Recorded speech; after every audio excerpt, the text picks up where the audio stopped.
In digital Marathi, जनतेच्या हक्काचं व्यासपीठ।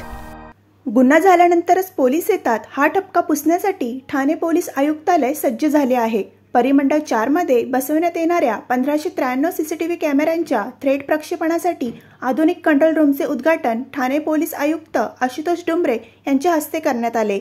उल्हासनगर मध्यवर्ती, विठ्ठलवाडी, हिल लाईन, अंबरनाथ, शिवाजीनगर, बदलापूर पूर्व आणि बदलापूर पश्चिम या 8 पोलीस ठाण्याच्या हद्दीतील प्रमुख चौक व रस्त्यांवर हे कॅमेरे युद्ध पातळीवर बसवले जात आहेत।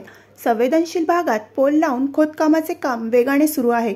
हे सर्व फुटेज परिमंडळ 4 चे पोलीस उपायुक्त सचिन गोरे यांच्या कार्यालयाजवळील कंट्रोल रूममध्ये थेट दिसणार आहे। विशेष म्हणजे AI बेस्ड सॉफ्टवेअरमुळे गर्दी किंवा संशयास्पद हालचाल झाल्यास संबंधित कॅमेऱ्याचा व्हिडिओ तात्काळ कंट्रोल रूमच्या टीव्हीवर झळकणार असून पोलिसांना काही क्षणात घटनास्थळी पोहोचणे शक्य होणार आहे।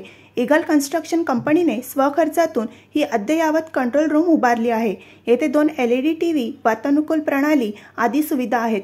उद्घाटनावेळी कल्याण परिक्षेत्राचे अप्पर पोलीस आयुक्त संजय जाधव, पोलीस उपायुक्त सचिन गोरे, सहाय्यक पोलीस आयुक्त अमोल कोळी, वरिष्ठ पोलीस निरीक्षक विष्णू तामाने, शंकर अवताडे, अशोक कोळी, शब्बीर सय्यद यांच्यासह पोलीस अधिकारी व कर्मचारी उपस्थित होते।